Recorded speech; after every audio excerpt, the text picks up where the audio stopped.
안녕하세요. 저는 대학생 딸과 함께 살고 있는 40대 후반의 여자입니다. 사람이 살아가면서 만나게 되는 인연들은 우연이 아니라 필연으로 엮인 것이기 때문에 그 인연들을 소중히 여겨야 된다고 합니다. 그 중에서 특히 가족관계는 보통 인연이 아니기 때문에 그런 소중한 인연을 홀대하거나 쓸모가 없어졌다고 버리면 언젠가는 화를 입는다는 글이 있더라고요. 저는 그 말이 진짜인 것 같습니다. 왜냐면 제가 딱 경험한 일이 바로 저 글에서 나오는 것과 똑같았거든요. 어려운 처지에 가족들의 도움을 받았으면서 잘 되고 나자 뒤통수 치려 했던 전 남편. 그리고 전 남편이 그 어떤 일을 겪게 되었는지 그 사연에 대해 지금부터 말해보려 합니다. 저는 슬하에 딸 하나를 두고 평범하게 살아오던 주부였습니다. 저희 딸은 초등학생 때부터 바이올린 쪽으로 두각을 나타내서 그쪽으로 진로를 일찌감치 정했어요. 악기 전공으로 가르치려고 하니 돈도 많이 들긴 했지만 하나밖에 없는 딸이고 또 재능도 있다고 하니 저희 부부는 최선을 다해 지원을 해주고 싶었습니다. 예술중학교를 들어갔고 레슨을 받거나 학원을 가는 등 제가 운전을 해줘야 하는 일이 많았어요. 그래서 저는 따로 직장은 못 구했고 대신 아이 라이딩하는 틈틈이 인터넷을 이용해서 하는 마케팅 부업 같은 거에서 아이 학원비나 제 기름값 정도 벌고 그랬습니다. 그맘때 남편은 중견기업에 다니고 있었는데 오래 다녀서 연봉도 좋았어요. 그래서 조금은 빠듯해도 외벌이로서 크게 문제될 건 없었습니다. 남편도 저에게 따로 직장은 구하지 말고 아이한테만 신경을 쓰라고도 했었고요. 그런데 아이가 중학교 3학년쯤이었을 때 남편이 저에게 회사를 그만두고 장사를 하고 싶다고 하더라고요. 사실 남편은 그전에도 한 번씩 장사를 하고 싶다, 회사를 그만두고 싶다 이런 얘기는 종종 했었습니다. 하지만 그냥 말만 그렇게 하고 금방 마음을 접을 때가 많았는데 이번에는 회사 안에서 이런저런 문제가 좀 있어서 그만두고 싶기도 하고 또 그 김에 퇴직금 받아서 장사를 해보고 싶다는 거예요. 저는 남편에게 장사라는 게 쉬운 게 아니라고, 당신은 평생 직장만 다녀봤지 장사를 해본 적이 없는데 할 수 있겠느냐 그랬습니다. 하지만 남편은 자기는 직장보다는 사업가 체질이라면서 잘할 수 있다고 큰 소리를 탕탕 치더라고요. 그러면서 자기가 여태까지 뼈 빠지게 일했는데 이제라도 해보고 싶은 걸 해보겠다고 하는 겁니다. 저는 아이한테 돈 들어갈 일도 많고 저도 따로 직장이 없다 보니 남편이 덜컥 회사를 그만둔다는 게 반가울 수는 없었습니다. 하지만 남편이 의지가 대단했고 또 자기가 뭘 해서라도 저랑 저희 딸 승주는 안 굶길 거니까 자기를 믿어주라고 하더라고요. 그래서 저도 알겠다고, 당신이 하고 싶은 대로 하라고 나도 열심히 도와주겠다고 했습니다. 그렇게 남편은 다니던 직장을 그만두게 되었어요. 이런저런 걱정을 뒤로 하고 남편이 새로 시작하는 사업을 응원해주기로 마음먹었죠. 그렇게 남편은 한 음식점을 인수를 받았고 요리 방법도 배우게 되었어요. 평소에 봐둔 곳이었고 그 식당 사장님하고도 개인적인 친분이 있었는데요. 그분이 개인 사정으로 가게를 접게 되자 남편이 자기가 인수를 하고 싶었던 거예요. 그 가게가 꾸준하게 장사가 잘 된 곳이었거든요. 그렇게 남편은 퇴직금 탈탈 털어 음식 장사를 시작하게 되었습니다. 그런데 음식 장사라는 게 손맛이 뛰어나게 좋던지 양이 엄청 푸짐하게 좋던지 위치가 너무 좋던지 하여튼 뭔가 특징이 있어야 잘 되잖아요. 남편이 원래 음식을 잘했던 사람도 아니고 집에서 해본 요리라곤 라면밖에 없는 사람입니다. 그런 사람이 갑자기 음식 장사를 하니 아무리 다 배웠다 한들 예전 맛집의 맛이 재현이 되겠나요? 비슷하기는 할지언정 많이 달랐죠. 거기가 원래는 꽤 잘 되는 곳인데 남편이 인수를 받고 나서는 손님이 갈수록 떨어져 나갔습니다. 저도 나중에는 투입되어서 일을 도왔어요. 음식 맛도 좀 보완해 보려고 하고 서빙 일도 돕고 하다못해 인건비라도 줄여보려고요. 그맘때 저도 아이한테는 신경 못 쓰고 남편 가게 일에 전적으로 매달렸습니다. 그럼에도 갈수록 매출도 안 좋아지고 적자만 겨우겨우 면하는 수준이었어요. 남편은 호기롭게 장사를 시작했지만 생각보다 여의치 않았기에 나중에는 큰 돈을 들여서 마케팅도 적극적으로 했습니다. 저도 좀 도와보려고 나름 가게 블로그도 만들어서 홍보도 하고 노력을 했지만 근본적으로 뭐가 달라진 게 아니다 보니 장사는 계속 지지부진했죠. 매출이 갈수록 떨어졌기 때문에 이대로 가다가는 문을 닫아야 될지도 모르겠더라고요. 투자했던 돈은 고스란히 날린 채로요. 그때 저도 속으로는 너무 힘들었고 그냥 회사 잘 다니지 왜 굳이 장사를 한다고 해서 이 고생일까 싶기도 했습니다. 하지만 속으로 그렇게 생각할지언정 겉으로는 오히려 더 씩씩하고 밝게 굴었습니다. 왜냐면 가장 힘든 사람은 남편일 거라고 생각했거든요. 좋을 때만 가족 아니고 힘들고 어려울 때도 서로 붙돋아주고 힘이 되는 게 가족이잖아요. 그러던 와중이었습니다. 저희 친정엄마는 친정아버지 돌아가시고 나선 시골 외할머니 댁으로 내려가셔서 혼자서 사시는데요. 거리도 있고 평소에 바쁘다 보니 자주는 못 찾아뵈거든요. 그맘때 엄마 생신도 있고 너무 못 간 것 같아서 가족들 다 같이 엄마를 뵈러 갔습니다. 그날 엄마가 저희 식구들 온다고 음식을 많이 준비해 주시고 특히나 제가 좋아하는 닭도리탕도 해주셨어요. 저희 엄마도 사실 예전에 동네에서 닭도리탕 장사를 하셨거든요. 가게 크기는 작았지만 장사는 꽤 잘 된 편이어서 동네 안에서는 나름 오래된 맛집이었습니다. 그러다가 아빠가 아프시고 돌아가시면서 접으시고 시골로 내려가신 거고요. 저는 엄마의 닭도리탕이 너무 맛있다 보니 다른 웬만한 곳에서는 먹어도 맛있는지 모르겠더라고요. 그리고 제가 흉내내도 그 맛이 잘은 안 났습니다. 하여튼 저 온다고 엄마가 실력을 발휘하셨고 저희 가족들은 엄마의 닭도리탕을 개눈 감추듯 먹었습니다. 그런데 남편이 한참 먹다 말고 바로 이거라고 외치더라고요. 뭐가 바로 이거야?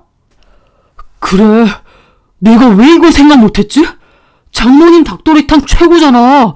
나도 이거 엄청 좋아했는데 까먹고 있었네. 근데? 나 식당 메뉴를 좀 바꿔야겠어. 지금 파는 걸로는 도저히 안 되겠어. 장모님한테 비법 배워서 이걸 팔아야겠어. 남편은 저희 엄마의 닭도리탕 비법을 배워서 그걸 팔아보겠다는 거예요. 저희 엄마도 과거에 이걸로 장사를 했었고 꽤 잘 되기도 했었다 보니 나쁘진 않을 것 같더라고요. 어차피 이대로 가면 가게 문 닫는 건 시군중 먹기인데 뭐라도 해봐야 될 것 같았으니까요. 그렇게 남편은 가게 임시 휴업을 걸고 엄마에게 내려가서 닭도리탕 비법과 밑반찬 방법도 배웠습니다. 사실 엄마 장사하실 때도 배우고 싶다는 사람이 종종 있긴 했는데 엄마는 굳이 뭘 하면서 안 가르쳐 주신 걸로 알거든요. 그런데 사위가 알려달라고 하니 엄마도 최선을 다해 적극적으로 알려주셨어요. 딸 내외가 아등바등 하는 걸 아셨기 때문에 도움이 됐으면 하시는 마음이었죠. 그렇게 남편은 엄마네 집에서 지내면서 닭도리탕 비법을 배웠고 나중에 저도 먹어보니 저희 엄마가 하는 맛과 거의 비슷하게 내더라고요. 남편은 그렇게 메뉴를 바꾸고 재오픈을 했습니다. 초반에는 홍보가 덜 돼서 그런지 장사가 오히려 그 전보다 더 안 되는 것 같았고 그 전 메뉴 먹으러 왔다가 메뉴가 달라진 거 보고 그냥 돌아가시는 분도 있었어요. 그래서 초기에는 더 장사가 안 됐죠. 하지만 그 후로 1명, 2명 먹어보고 입소문이 나면서 조금씩 손님들이 늘어나기 시작했습니다. 특히 한 번 먹어본 분들이 또 생각이 난다며 2번, 3번 찾아오고 단골이 되는 경우가 많아지기 시작했어요. 저번 남편 가게에서는 그전까지 딱히 단골이라고 할 만한 사람이 없었거든요. 그런데 단골들이 많이 늘어난 거죠. 그렇게 남편의 장사는 점차 잘 되기 시작했고 나중에는 손님들로 북적이기 시작했습니다. 주말 같은 때에는 기다리는 손님들까지 제법 생길 정도였죠. 저희 집은 재오픈을 하고 몇 달 만에 소위 줄 서는 맛집이 된 겁니다. 그맘때 저도 남편의 가게에 틈틈이 가서 일을 도왔고 주말에는 아예 같이 출근해서 일을 했어요. 남편은 바빠서 정신이 없지만 너무 행복하다고 했습니다. 그러면서 자기가 뭐라고 했냐고 자기는 사업가 체질이라고 안 했느냐며 허세를 부리기도 했습니다. 다만 그때도 좀 서운했던 건 사실 가게가 그렇게 잘 된 데에는 저희 엄마의 공이 상당히 크잖아요. 그럼에도 남편은 언젠가부터 자기가 잘해서 잘 된 것처럼 생각하는 것 같더라고요. 제가 한 번씩 우리 엄마한테 고마운 줄 알아 그렇게 장난을 치면 아, 그럼 장모님 감사하지 정도만 얘기하고 그냥 맙니다. 저도 같은 얘기 자꾸 하긴 좀 치사해 보여서 말았지만요. 가끔씩은 저 사람이 자기 혼자 잘 돼서 잘 된 줄 아나 싶을 때도 있긴 했어요. 하지만 그런 건 사실 부부끼리도 느끼는 사소한 서운함 정도였고 어쨌든 남편의 성공은 제 성공이기도 했기에 진심으로 기쁘고 좋았습니다. 가게가 망하기 직전일 때 너무 마음고생이 심하고 앞길이 막막하기도 했는데 그때를 생각하면 지금의 성공이 너무 감사하게만 느껴진 거죠. 그렇게 시간은 흘러 4년 정도 흘렀을 때였습니다. 남편의 가게는 꾸준하게 잘 되었고 저희 딸은 고등학교 2학년이 되었습니다. 딸 입시 준비를 해야 했기에 저도 한창 바쁘기도 했고 또 이미 가게에는 상주하는 직원들이 많았기에 저까지 자주 출근할 필요는 없었어요. 그래서 바쁘거나 할 때만 가끔 가곤 했습니다. 그리고 남편은 그맘때 홀서빙 직원을 하나 더 구했는데요. 그 직원의 이름은 조수희였습니다. 수희 씨는 저랑 나이가 비슷했고 고등학생 1학년 아들을 키우고 있다고 했어요. 남편은 컴퓨터 수리기사 일을 한다고 하더라고요. 초반에 일할 땐 수희 씨 남편이 퇴근한 수희 씨를 종종 데리러도 왔었습니다. 부부금슬도 좋아 보였고 수희 씨나 수희 씨 남편 둘 다 성격이 싹싹하고 좋아 보이더라고요. 가게 입장에서는 싹싹하고 애살 있게 열심히 해주는 직원이 있는 게 참 고마운 일이기 때문에 저도 수희 씨를 참 좋게 봤었습니다. 그런데 한 1년 정도 지났을 무렵이었습니다. 저는 오랜만에 아이랑 같이 밥을 먹기 위해 남편네 가게에 가게 되었어요. 그리고 거기서 직원분들이랑 얘기를 나누다가 별 생각 없이 수희 씨한테 오늘 비도 많이 오는데 남편분이 퇴근하면 데리러 오시냐 그랬거든요. 그런데 수희 씨 표정이 좀 어색해지면서 안 와요. 저 이혼했어요. 그러는 겁니다. 그 말에 저는 좀 당황했죠.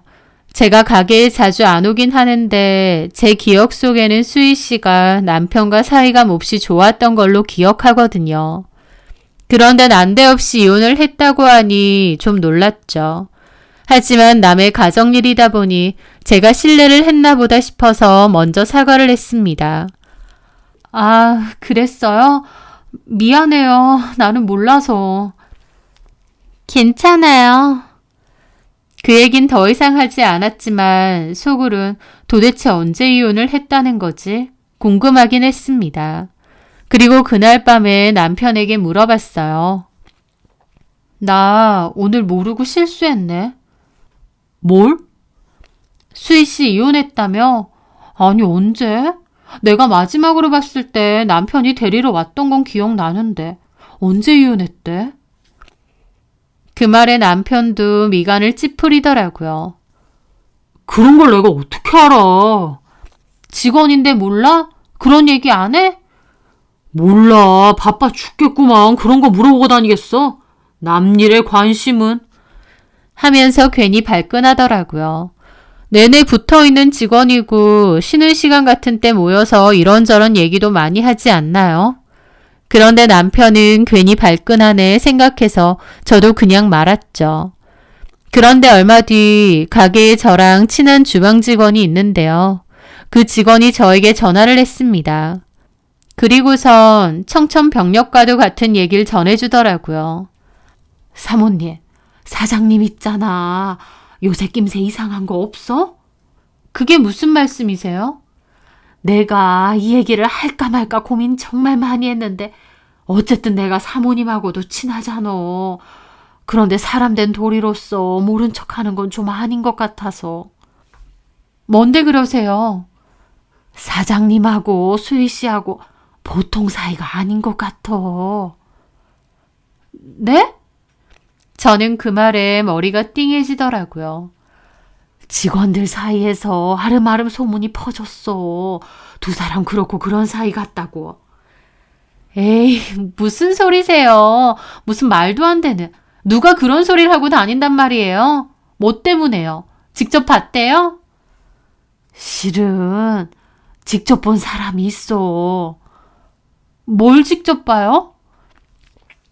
사장님하고 수희 씨가 같이 술 먹는 거 동네에서 본 사람도 있다고 하고 둘이서 은근히 서로를 보는 눈빛이 좀 달라. 게다가 수희 씨 이혼했다고 했잖아. 얘기를 도통 안 하니까 몰랐다가 나도 뒤늦게 알았는데 그 이혼이 사장님 때문이라는 얘기도 있고. 저희 남편 때문에 이혼을 한 거라고요? 그 얘기를 듣는데 너무 어처구니가 없고 황당하더라고요. 전혀 믿기지가 않아서 초반에는 화가 난다기보다 그저 황당했습니다. 뭔가 오해가 있을 거라고 생각했어요. 두 사람이 따로 술 마시는 걸 누가 봤다는 거예요? 아유, 그거야 말 못하지. 얘기해 주셔야죠. 직원이라고 해봤자 언니랑 수희 씨 빼면 4명밖에 더 돼요? 저한테 그냥 솔직히 얘기해 주세요. 괜히 나한테 들었다곤 하지 말고. 그런 얘기는 안 할게요. 혁수 씨가 봤대. 혁수 씨랑 수희 씨랑 같은 동네 사는데 동네에 있는 호프집 갔다가 둘이 그러고 있는 걸 봤대. 그런데 딱 봐도 보통 사이가 아닌 것 같더래. 서로 손도 만지고. 손을 만져요? 엄청 다정해 보이더라는데. 라는데 너무 벙찌더라고요. 황당하고 현실감도 안 느껴졌습니다. 가게랑 집 밖에 모른다고 생각했던 내 남편이 바람을? 그것도 수희 씨랑? 이게 말이 되나 싶더라고요. 저는 전화를 끊고 나서도 한참이나 멍했습니다. 그리고 그날 저녁 저는 남편 가게에서 좀 떨어진 곳에다 시동은 끈 채 차를 대놓고 가만히 지켜봤어요. 가게 마감을 했고 잠시 후 직원들이 퇴근하고 나오더라고요. 남편은 인사만 하고 바로 안 나오고요. 그리고 수희 씨도 나오는 게 보였습니다. 수희 씨는 가게 뒤편에 대놓은 차에 올라탔고 바로 출발하더라고요. 남편은 좀 더 가게에 있다가 문을 닫고 차에 올라타고요. 딱히 둘이서 같이 어딜 가는 것 같지는 않았고 남편의 차도 좀 있다가 출발을 했습니다. 퇴근하고 집으로 가는 것 같았죠. 저는 긴가민가한 생각으로 좀 멀찌감치 떨어져서 따라가고 있었어요. 그런데 집으로 가는 줄 알았던 남편의 차가 갑자기 다른 방향으로 확 틀더라고요. 뒤에서 뒤따라오던 저는 그 순간 심장이 철렁하는 겁니다. 저 사람이 집으로 안 가고 어디로? 라는 생각이 들었죠. 그렇게 저도 남편이 들어간 방향으로 따라갔는데 남편의 차가 안 보이는 겁니다.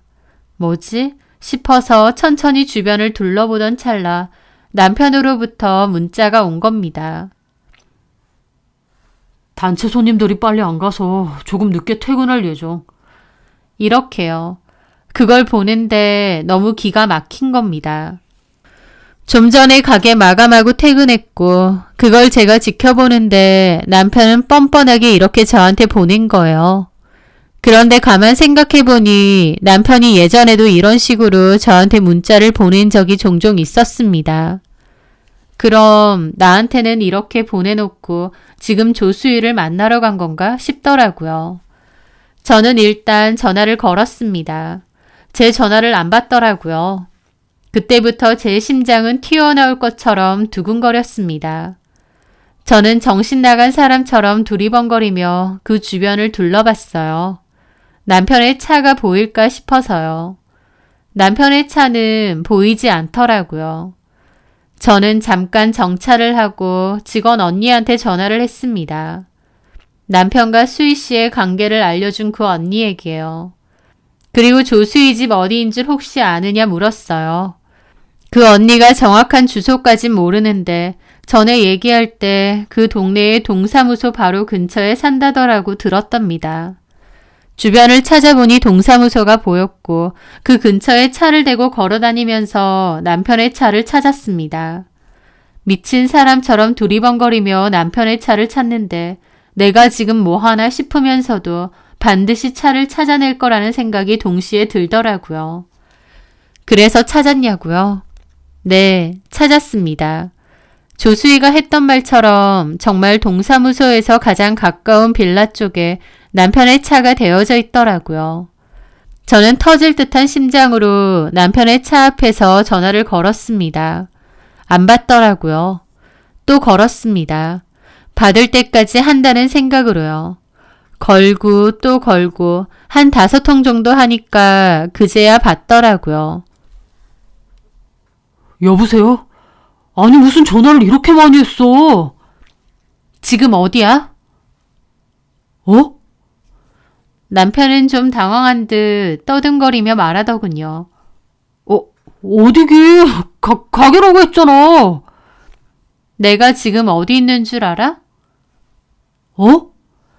당신 차 앞에 있어. 장미빌라 앞에. 클락션 눌러줄까? 그래야 나올래? 뭐라고? 여기 조수희 집 앞이지? 내가 아무것도 모를 줄 알았니? 당장 올라가서 너랑 조수희랑 머리채 잡고 끌고 오기 전에 내려와. 저는 너무 화가 나더라고요.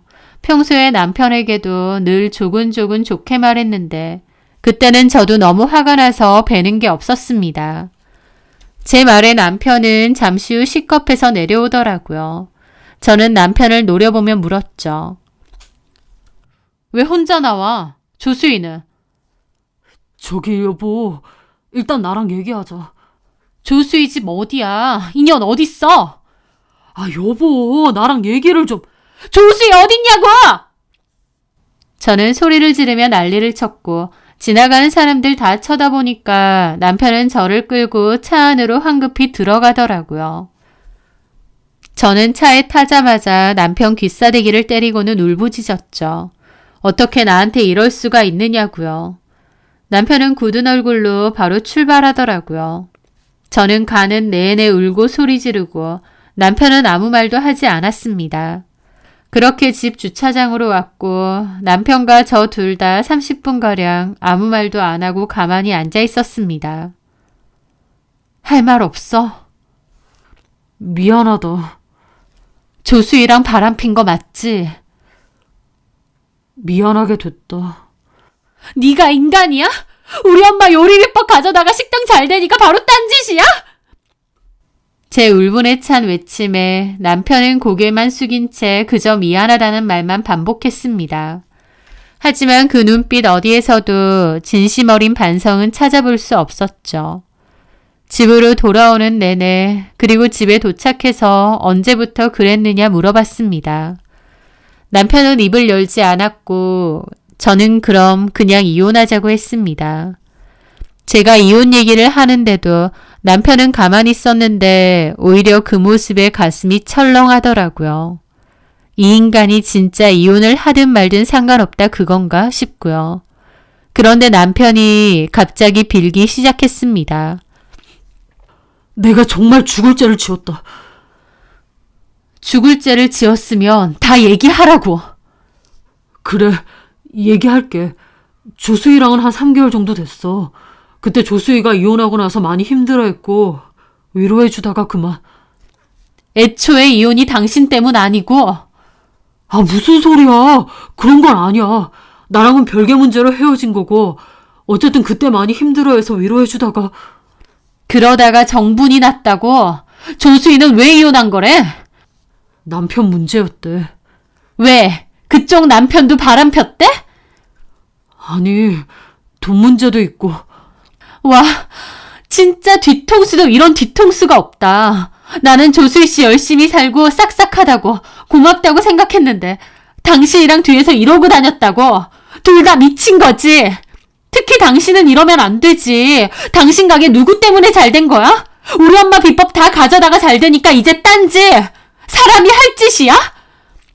제 말에 남편은 꿀먹은 벙어리처럼 아무 말도 못하더군요. 그러더니 조수희 내보낼게. 다시는 안 만날게. 그런다고 없던 일 되는 거 아니야. 승주 생각해서 한 번만 봐주라. 너 딸 생각하는 인간 맞아? 그래, 내가 죽일 놈인데 어쨌든 승주 곧 대학도 가야 되고 한 번만 봐줘. 바로 끝내고 다시는 안 만날게. 딸아이의 이름까지 팔아가며 용서를 구하는 모습이 역겨웠습니다. 하지만 그때에는 저 역시도 이혼까지는 마음이 없었어요. 남편의 배신이 너무 괴롭지만 딸도 걱정되고 저도 너무 억울해서 이대로 이혼하고 싶지는 않았습니다. 누구 좋으라고요. 하지만 그렇다고 이대로 그냥 넘어가고 봐주고 싶지도 않았습니다. 저는 정 나한테 미안하고 조수희랑 끝낼 생각이면 집 명의 나한테 넘기라고 했습니다. 남편은 그 말에 조금 놀라고는 아무 말도 안 하더라고요. 저는 다시 코웃음 쳤죠. 딸 생각해서 이혼보리 어쩌고 좋아하네. 적당히 속이고 뒤에선 또 조수희 만나게. 사람을 물러봐? 됐어. 그냥 이혼해. 나 그냥 너랑 이혼하고 이 집 내 지분만큼 가질 거야. 그리고 네 가게에도 소문 다 낼 거야. 제가 그러자 남편이 고개를 끄덕이더라고요. 알았어. 명의 바꿔줄게. 네 거 해. 그냥 네가 다 가져. 라더군요. 집 명의까지 저한테 넘기고 제 거 하라고 하니까 저도 일단은 참았습니다. 그리고 남편에게 용서는 딱 한 번뿐이라고 했어요. 그렇게 남편은 다음날 바로 조수희를 내보냈고 저는 조수희에게 문자로 내 눈에 띄면 가만 안 둘 테니 꺼지라고 보냈습니다. 그리고 곧바로 집 명의를 저한테 바꾸는 절차를 밟았어요. 그렇게 한다 한들 제 속이 풀리는 건 아니었고 상처와 배신감은 그대로였습니다. 그래도 딱 한 번은 내가 넘어가 준다라는 생각으로 이 악물고 넘어간 거죠. 그렇게 표면적으로는 평화가 찾아온 듯 보였습니다. 하지만 그 평화가 오래가지 못했습니다. 왜냐하면 그 사건 2달 뒤 저는 남편의 수상한 행동을 다시 포착했거든요. 남편이 통장에서 정기적으로 돈을 현금으로 인출하는 것을 알게 되었습니다. 적지 않은 돈이어서 이걸 도대체 어디 쓰나 했는데 나중에 알고 보니 조수희에게 준 생활비더라고요. 그 사실을 알고 저는 또 뒷목을 잡았죠. 네, 남편은 조수희와 헤어지지 않았습니다. 저는 거품 물고 남편에게 따져 물었습니다. 그런데요, 남편은 이번에는 변명조차 하지 않더군요. 오히려 기다렸다는 듯이 혹은 모든 걸 체념한 듯이 저를 바라보며 말했습니다. 이렇게 된 거 더는 속이고 살기 힘드네. 우리 이혼하자. 당신한테는 미안하지만 이렇게 사는 것도 의미가 없는 것 같네. 이혼하자고? 네 입에서 이혼 소리가 나와? 한 번 봐줬더니 보란듯이 또 뒤통수 치고 그년이 그리 좋디? 뭐가 그리 좋디? 뭐가 그리 좋아서 와이프고 자식이고 다 내다버리고 그년한테 가고 싶다는 거야? 수희한테는 내가 필요하고 나도 수희가 필요해. 기가 막히고 어이가 없어서 말도 나오지 않았습니다. 얼마 전까지 딸 팔아가며 용서를 빌던 인간이 이제 와서 집 하나 던져주고 이혼해달라니요. 배신감과 허탈함에 눈물이 쏟아졌지만 동시에 깨달았습니다. 이 남자에게 더 이상 미련을 가질 필요가 없다는 것을요. 그래, 알겠다. 나도 당신이 대단히 좋아서 이러는 거 아니야. 이혼하고 그년이랑 살고 싶다고 하면 그렇게 해줄게. 어디 한번 살아봐. 바람 안 피는 놈은 있어도 한 번 핀 놈은 없다더라. 내가 둘이 어쩌고 사는지 어디 한번 잘 지켜볼게. 그렇게 저도 이혼을 결심했습니다. 남편은 저에게 집 명의를 넘겼는데 이제 와서 아까운지 아니면 조수희가 뒤에서 수작질을 하는 건지 다시 집을 되찾으려고 소송을 걸기까지 하더군요. 저는 그렇게도 안 되고 내가 도리어 소송을 걸 거라고 했습니다. 그런 옥신각신 끝에 결국 집은 남편의 지분 없이 온전히 제가 갖기로 했고 대신 위자료 소송 없이 이혼을 하기로 했습니다. 어찌됐든 제가 5억 상당의 집을 갖기로 한 거기 때문에 금액적으로 보면 손해는 없었죠. 남편도 집은 저한테 넘겼지만 어쨌든 장사 잘 되는 가게도 있고 그토록 원하는 조수희랑 새살림도 차릴 수 있다 보니 신나 보이더라고요. 그렇게 모든 것을 정리하고 남편과 저는 남남이 되었습니다. 그 과정에서 저희 딸도 그 사실을 다 알게 돼서 아빠를 더 이상 안 보고 싶다고 하더라고요. 남편 놈도 조수희한테 푹 빠져서 딸애한테 연락도 제대로 안 했고요. 여자에 미치니 자식도 안 보이는 그런 인간이었습니다.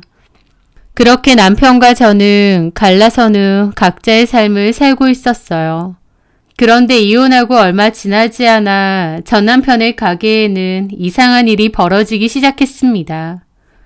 전 남편이 운영하는 가게의 통유리창에 누군가 밤사이 붉은색 락커로 불륜 남녀, 더러운 인간들 같은 험한 글씨를 휘갈겨 놓고 달아나는 일이 발생한 겁니다. 소식을 전해 들었지만 저는 아무렇지도 않았습니다. 그들이 자초한 일이니까요. 그런데 아니나 다를까 전 남편에게서 길길이 날뛰는 전화가 걸려왔습니다. 당신이지?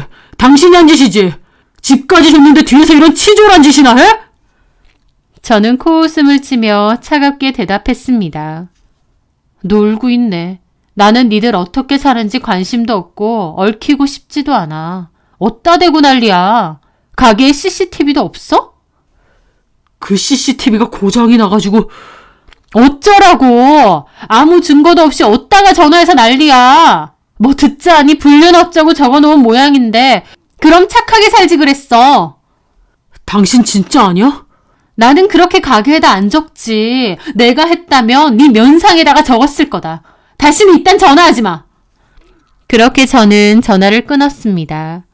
그런데 저도 좀 궁금하긴 하더라고요. 도대체 누가 싶었죠. 남편이 그 낙서를 지웠는데 얼마 뒤에 또 붉은 글씨가 새겨졌습니다. 덕분에 동네에는 전 남편과 조수희의 불륜 사실이 삽시간에 퍼져나갔죠. 손가락질하는 사람들과 수군거리는 시선 때문에 가게는 장사에도 큰 타격을 입기 시작했습니다. 계속되는 낙서와 주변의 따가운 시선에 미칠 지경이 된 전 남편은 결국 범인을 잡기 위해 남편은 가게 CCTV도 고쳐서 새로 달았는데 한동안은 또 괜찮았나 보더라고요. 그런데 얼마 뒤 결국 덜미가 잡히고 말았습니다. 컴컴한 새벽 시간 주위를 살피며 붉은 락커를 꺼내 유리창에 글씨를 쓰는 그 범인은 다름 아닌 조수희의 고등학생 아들이었던 겁니다. 조수희의 아들은 조수희가 이혼 후 친아빠랑 산다고 들었던 것 같아요. 원래는 말수 적고 조용조용한 학생이었던 걸로 아는데요. 엄마의 불륜으로 가정이 깨지고 또 아빠와 자신을 버리고 새 가정을 꾸린 엄마에 대한 원망, 제 전남편에 대한 분노로 그런 짓을 벌인 거였습니다. 전남편은 저에게 조수희가 먼저 이혼을 했고 그걸 위로해주다가 눈이 맞았다고 하지만 사실은 아니었어요. 그 두 인간이 진작에 눈이 맞아서 바람이 났고 그걸로 조수희도 이혼을 한 거였더라고요. 그 더러운 인간들의 짓 때문에 그 아들도 상처를 받아서 이런 짓을 벌인 거였습니다. 범인을 확인한 전 남편은 그 길로 조수희에게 달려가 난리를 친 모양이었어요. 그리고 경찰에 신고한다고 했는데 조수희는 당연히 아들이니 신고는 안 된다고 했겠죠.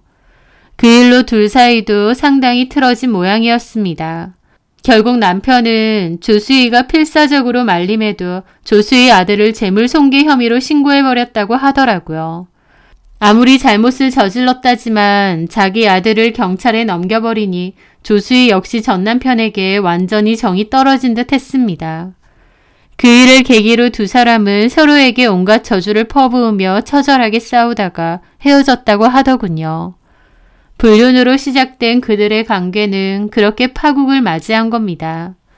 엎친 데 덮친 격으로 동네에는 이미 전 남편과 조수희의 불륜 사실, 그리고 조수희 아들의 낙서 사건까지 모르는 사람이 없을 정도로 소문이 쫙 퍼진 상태였습니다. 사람들은 대놓고 그들을 손가락질했고 가게 앞을 지나갈 때마다 혀를 차거나 비웃음을 흘렸습니다.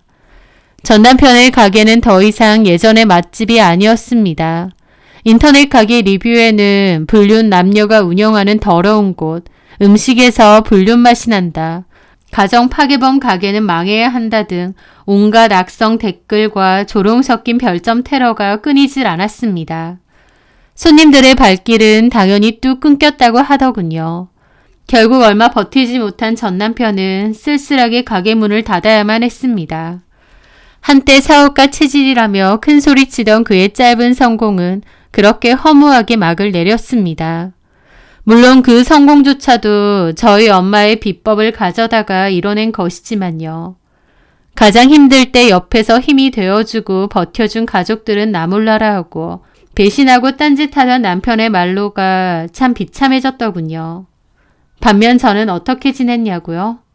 제가 전 남편에게 받았던 그 집의 가격이 그 사이 호재로 크게 올랐습니다.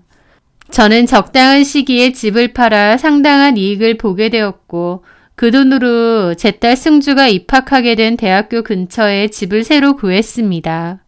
지금은 딸과 함께 서로 의지하며 아주 편안하고 행복하게 잘 살고 있고요. 모든 것을 잃고 초라해진 전 남편의 소식을 간간히 전해 들을 때마다 저는 생각합니다. 어려운 시절 온 가족이 나서서 도와주고 심지어 우리 엄마의 소중한 가게 비법까지 아낌없이 내주었건만 성공하자마자 은혜를 원수로 갚고 배신했던 그 남자. 눈앞의 욕망 때문에 자신에게 주어진 소중한 것들을 스스로 걷어찬 그가 참 어리석다는 생각과 함께 인과응보라는 말은 역시 틀리지 않는다는 것을 다시 한번 느끼네요. 제 사연 들어주셔서 감사합니다.